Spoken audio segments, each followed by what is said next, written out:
یہ ہے وہ پس منظر جس میں ہمیں اسلام کی پیشکش کے مسئلے پر غور کرنا ہے۔ میرے خیال میں اس ذیل میں ہماری حکمت عملی کے حوالے سے درج ذیل نکات خصوصیت سے قابل غور ہیں۔ پہلا، جیسا کہ عرض کیا گیا، اس وقت پورے ملک میں نئی بحثیں چھڑی ہوئی ہیں اور نئے آئیڈیاز کی تخلیق ہو رہی ہے۔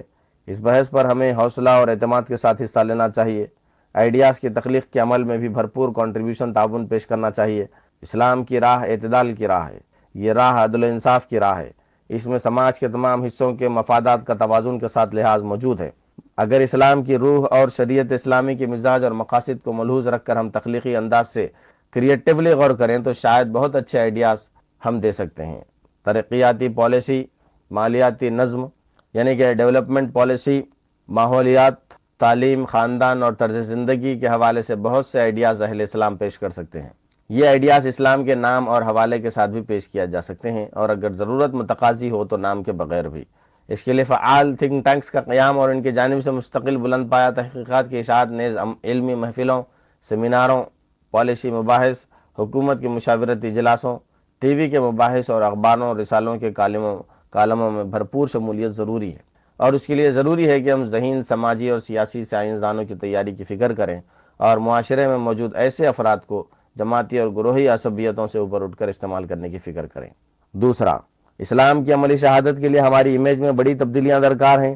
اس کے لیے پہلی ضرورت ہم اور وہ کی تفریق ختم کرنا ضروری ہے۔ یہاں کی عام آبادی سے متعلق ریلیٹ ہونے کا داعیہ اور سلیقہ ہمارے افراد میں بھی اور ہماری جماعتوں اور تنظیموں میں بھی پیدا ہونا ضروری ہے۔ یہ یقین پیدا کرنا ضروری ہے کہ ہم اس ملک کے تمام انسانوں کے خیر خواہ اور ان کے مسائل میں دلچسپی رکھتے ہیں، اور عام مسلمان نہ صحیح اسلامی فکر کے حاملین کی دلچسپی ملکی سماج کے تمام حصوں سے ہے، اور اس دلچسپی کا اظہار صرف روایتی قراردادوں سے نہیں ہوتا، بلکہ جس پیش قدمی اور سرعت، جوش و خروش اور تخلیقیت و ندرت کا مظاہرہ مسلمانوں سے متعلق مسائل میں ہوتا ہے، عام ملکی مسائل میں بھی وہی کیفیت رہتی ہے۔ اور یہ کہ ملکی مسائل ملی مسائل ہی کے لیے بطور ہیلہ استعمال نہیں کیے جاتے، بلکہ واقعتاً ان سے ہماری دلچسپی ہے۔ تیسرا، مذکورہ مقصد کے لیے ضروری ہے کہ زندگی کے ہر شعبے میں ہمارا رویہ فعال، حرکی اور شمولیت کا پارٹیسپیٹو ہو، انفرادی سطح پر بھی اور بحیثیت امت اجتماعی سطح پر بھی۔ ہم اس ملک کو دینے والے بنیں اور ہماری دین کنٹریبیوشن سے اور انداز کار سے اسلام کے مزاج اور اس کی تعلیمات کا ابلاغ ہو۔ اگر وپرو کی سطح کی ہماری ایک دو بڑی تجارتی کمپنیاں اسلام کے تجارتی ماڈل کو اختیار کر لیں تو بزنس کے رسالوں اور اخبارات کے تجارتی صفحات پر جو بحثیں چھڑیں گی وہ ہزاروں کتابوں اور جلسوں پر بھاری ہوں گی۔ غریبوں، آدیواسیوں، مظلوموں، خواتین وغیرہ کی بہبود کے لیے ہم NGOs قائم کریں اور چلائیں تو روحانیت اور اسلام کی مخصوص شرعی تعلیمات کی وجہ سے ہمارا کام کا ماڈل سیکولر ماڈل سے مختلف ہوگا۔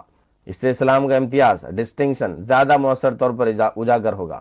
اسلامی مزاج کی نمائندگی کرنے والے معاشی ادارے، بینک، انشورنس، مائکرو فائنانس وغیرہ، تعلیمی ادارے، علم و تحقیقی ادارے، فلاحی اور بہبودی تنظیمیں، ہسپتال اور طبی ادارے، MPJ کے طرح کی مزاحمتی تحریکیں، طلباء اور نوجوانوں کی تنظیمیں وغیرہ اس عملی شہادت کے ذرائع یعنی کہ ٹولز ہونے چاہیے۔ یہی معاملہ سیاست کا بھی ہے۔ حاکمیت اللہ کے اصول پر معروضی طور پر غور کرنے کے لیے بھی لوگ اس وقت تیار ہوں گے جب انہیں معلوم ہو کہ اہل اسلام کی سیاست صرف مسلمان نام رکھنے والوں کے لیے مخصوص نہیں ہے، بلکہ اسلامی تحریکیں سیاست جیسے نازک میدان میں بھی سب کے ساتھ عدل و انصاف کے تقاضوں کو پورا کرتی ہیں۔ کوئی کہہ سکتا ہے کہ یہ سارے کام اس وقت ہم کر رہے ہیں، لیکن میرے کہنے کا مقصود یہ ہے کہ یہ کام خدمت خلق کے ضمنی کام نہیں ہے، یہ اسلام کی عملی شہادت ہے، اور اس حیثیت سے یہ کام اس معیار، اس کوالٹی، اس پیمانے، میگنیٹیوڈ اور شدت، گریوٹی کے ساتھ انجام پانے چاہیے جس سے واقعتاً یہ اسلام کی شبیہ کو بہتر بنانے اور اس کا حقیقی تعارف کرانے اور اس کی جانب لوگوں کو توجہ مبذول کرانے کی ذریعہ بن سکے۔ میرا مقصود قولی دعوت کی اہمیت کو کم کرنا نہیں ہے، بلکہ کہنا اصل یہ ہے کہ دعوت کے عمل میں سب اجزاء شامل ہیں۔ قولی دعوت بھی ہے اور اس کے ساتھ ساتھ عملی شہادت بھی۔ یہ سب اجزاء مل کر ہی دعوت کا عمل مکمل ہو سکتا ہے۔ چوتھا، فروغ اسلام کی راہ میں ایک بڑی رکاوٹ وہ کشمکش ہے جسے ماہرین سماجیات شناخت کی کشمکش، آئیڈینٹی کانفلکٹ کہتے ہیں۔ مسلمان کی شناخت ہمارے ملک میں نظریاتی و فکری شناخت سے زیادہ تہذیبی، کلچرل اور نسلی، ایتھنک شناخت ہے۔ ایک آدمی کے لیے نیا نظریہ و فکر قبول کرنا لاکھ مشکل سہی، لیکن اپنی شناخت قربان کرنا اس سے کہیں زیادہ مشکل ہے۔ اس سوال پر غور ضروری ہے کہ کیا ایک مسلمان کے لیے واحد شناخت سنگل آئیڈینٹی پر اصرار ضروری ہے یا ایک سے زائد شناختوں ملٹیپل آئیڈینٹیٹیز کا کوئی نظام وضع ہو سکتا ہے؟ قرآن مجید نے ایک سے زائد شناختوں وَجَعَلْنَاكُمْ شُعُوبًا وَقَبَائِلَ لِتَعَارَفُوا ملٹیپل آئیڈینٹیٹیز کو تسلیم کیا ہے۔ جس چیز کو قرآن عرف کہتا ہے، کیا وہ شناخت آئیڈینٹی کی جدید اصطلاح سے مختلف کوئی چیز ہے؟ اللہ کے رسول صلی اللہ علیہ وسلم کے زمانے میں لوگ اسلام قبول کرنے کے بعد بھی اوسی، خزرجی، دوسی اور قریشی کے حوالوں سے پہچانے جاتے تھے۔ اسلام کے تقاضے قبائل و وابستگی کے تقاضوں پر فوقیت ضرور رکھتے تھے، لیکن قبائلی وابستگی اور قبائلی شناخت مکمل طور پر ختم نہیں ہو جاتی تھی۔ جن زمانوں میں اسلام تیزی سے پھیلا، ہر جگہ یہی معاملہ تھا۔ نو مسلم اپنا مذہب اور عقیدہ بدلتے تھے، لیکن جائز حدود میں اپنی تہذیب، تمدنی طور طریقے یعنی کہ کلچر، سویلائزیشن، نام، زبان، اصطلاحات اور قومی شناخت برقرار رکھتے تھے۔ حتیٰ کہ خالص مذہبی معاملات میں بھی خدا، پیغمبر، نماز، روزہ جیسی اجمی اصطلاحیں بے تکلف مسلمانوں میں رائج ہوئیں۔ اس کے برخلاف آج ایک نو مسلم سے ہمارا مطالبہ شناخت کی مکمل تبدیلی کا مطالبہ ہے۔ پھر اس ملک کی ایک انفرادیت یہ بھی ہے کہ یہاں کی بڑی آبادی وہ ہے جس کی نظریاتی اور عقیدے کی بنیادیں بہت کمزور ہیں، لیکن تہذیبی اور قومی بنیادیں مستحکم ہیں۔ اس لیے نظریہ اور عقیدہ، قومی اور تہذیبی، یہاں تہذیب سے میری مراد رہن سہن اور کھانے پینے کے وہ طور طریقے ہیں جن میں عام طور پر اسلام نیوٹرل ہے۔ شناخت سے کسی طرح الگ ہو جائے تو میرا گمان یہ ہے کہ وہ تاریخی کشمکش بہت کمزور ہو جائے گی جو فروغ اسلام کی راہ میں ایک رکاوٹ ہے۔ لیکن ظاہر ہے کہ کام آسان نہیں ہے، اس کے لیے ہمارے رویوں میں بہت بنیادی تبدیلیاں درکار ہیں۔ پانچواں، اسی سے متعلق ایک اور بات یہ ہے کہ ہم اس طرز عمل سے گریز کریں جسے انگریزی محاورے میں wearing the identity on one sleeves کہا جاتا ہے۔ اسلام کی پورے یقین و اعتماد کے ساتھ اور کسی مداہنت کے بغیر قولی اور عملی شہادت دیتے ہوئے اس بات کا لحاظ ضروری ہے کہ ہمارا انداز توحش پیدا کرنے والا نہ ہو۔ خود اعتمادی کی کمی قوموں سے اپنی شناخت پر موقع بے موقع غیر متوازن اصرار و تکرار کرتی ہیں، اور ایک ایسے معاشرے میں جہاں ہماری نظریاتی اور قومی شناختیں گڈمڈ ہیں، اگر ہم مثلا ہر چیز کو اسلام کا ٹیگ عنوان لگا کر پیش کرنا چاہیں تو ہمارا یہ طرز عمل صرف مسلم قوم سے ہی نہیں، اسلامی نظریے سے بھی لوگوں کو برگزیدہ کرنے کا سبب بن سکتا ہے۔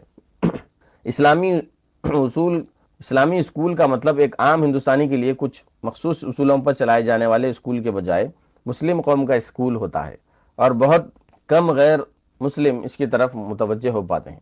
اس طرح عنوان ٹیگ پہلے مرحلے ہی میں غیریت کا احساس پیدا کرتا ہے۔ بہت کم لوگ ہوتے ہیں جو اس احساس غیریت سے اوپر اٹھ کر اصل حقیقت پر غور کرنے کے لیے تیار ہوتے ہیں۔ ہماری بہت سی اچھی کوششوں کے صرف مسلمانوں میں محدود ہو جانے کی ایک وجہ عنوان، ٹیگس اور شناخت آئیڈینٹیٹیز پر غیر متوازن اصرار ہے۔ چھٹا، ذہنی اور فکری سطح پر فروغ اسلام کی راہ میں میرے خیال میں دو بڑی رکاوٹیں ہیں۔ ایک رکاوٹ وہ ہے جس پر مولانا مودودی نے سیکولر طرز فکر یا سیکولر لاجک کے حوالے سے تبصرہ کیا ہے۔ ایک عام ہندوستانی دانشور اس چیز کو مشکل سے قبول کرتا ہے کہ مذہب اور مذہبی تعلیمات کو اجتماعی زندگی میں کوئی جگہ دی جائے۔ اجتماعی زندگی میں مذہب کے داخلے کو بہت سارے فتنوں کا ذریعہ سمجھتا ہے۔ اس لاجک کا توڑ کرنا بھی ہماری ایک اہم ترجیح ہونی چاہیے، لیکن اس کا توڑ کرنے کے لیے بالکل ابتدائی مرحلے میں حکومت الہیہ ہی سے بات شروع کرنا ضروری نہیں ہے، بلکہ شاید نقصان دہ، کاؤنٹر پروڈکٹیو ہے۔ ابتدا میں ہم اس بحث کو شروع کر سکتے ہیں جو مثلا چندر مظفر ملیشیا میں چھیڑے ہوئے ہیں، یعنی اجتماعی زندگی میں مذہبی حکمت، ریلیجیس وزڈم کی ضرورت اور اس کے نہ ہونے کے نقصانات۔ ہمیں دلائل کے ساتھ یہ بتانے کی ضرورت ہے کہ اجتماعی زندگی میں مذہب کے نام پر فساد کا سبب دراصل مذہب کا غلط استعمال اور استحصال ہے، اور یہ کہ مذہب اور مذہبی تعلیمات کو اگر صحیح رول ادا کرنے کا موقع دیا جائے تو اس سے ہمارے بہت سے مسائل حل ہو سکتے ہیں۔ دوسری رکاوٹ سرودھرم سمبھاؤ کا نظریہ ہے۔ ویدانت کے فلسفے میں اس کی جڑیں پہلے سے موجود ہیں۔ سیکولرائزیشن کی جدید تحریکوں نے اسے اور تقویت دی ہے، اور ایک طرح سے یہ ہمارے ملک میں اب سرکاری نظریے کی حیثیت اختیار کرتا جا رہا ہے۔ اس نظریے کا توڑ بھی ضروری ہے۔ دلائل سے بات لانے کی ضرورت ہے کہ مذہب میں بھی وہی سائنٹیفک طریقہ اختیار کرنا ضروری ہے جو علمی دنیا دیگر اختلافی مسائل میں اختیار کرتی ہے۔ Physics, biology, medical science, psychology, history, sociology, بلکہ ہر شعبہ علم میں ایسے کئی مسائل ہیں جن پر اہل علم میں سیریس اختلافات ہیں، لیکن اس سب متضاد خیال کے حامل اہل علم اپنے اپنے نظریے پر قائم رہتے ہوئے اور آپس میں علمی مباحث کرتے ہوئے بھی ایک ہی سائنسی برادری کے رکن رہ سکتے ہیں۔ آخر کیا وجہ ہے کہ یہی توقع اہل مذہب سے نہ رکھی جائے؟ جس طرح مذکورہ نظریات کے حاملین سے یہ توقع نہیں رکھی جاتی کہ ان نظریات کی حمایت اور مخالفت دونوں کو بیک وقت درست سمجھے، اسی طرح یہ بے تکی توقع اہل مذہب سے بھی نہیں رکھنی چاہیے کہ وہ متضاد خیالات کو بیک وقت درست سمجھیں گے۔ اس موضوع پر یہ چند چیدہ باتیں تھیں جو غور و فکر اور مباحث کے لیے پیش کی گئیں۔ مجھے معلوم ہے کہ ان میں سے بعض باتوں سے لوگوں کو اختلاف ہو سکتا ہے، لیکن بہرحال جن حقیقتوں کا ہمیں اس وقت سامنا ہے وہ منفرد حقیقتیں ہیں۔ اس کی بہت کم نظیریں ہماری ملی تاریخ میں دستیاب ہیں، اس لیے ان پر غور کرنا اور راہ نکالنا ہمارا کام ہے، جس میں غلطی اور اختلاف کا ہمیشہ امکان موجود ہے۔ اصل ضرورت یہ ہے کہ ہم ذہن کھلے رکھیں، نصوص کے علاوہ کسی چیز کو قطعی نہ سمجھیں اور کھلے ماحول میں برین اسٹارمنگ کی عادت ڈالیں۔ خدا کرے کہ یہ سلسلہ آگے بڑھے۔ ایپیسوڈ مکمل ہوا۔ جزاک اللہ۔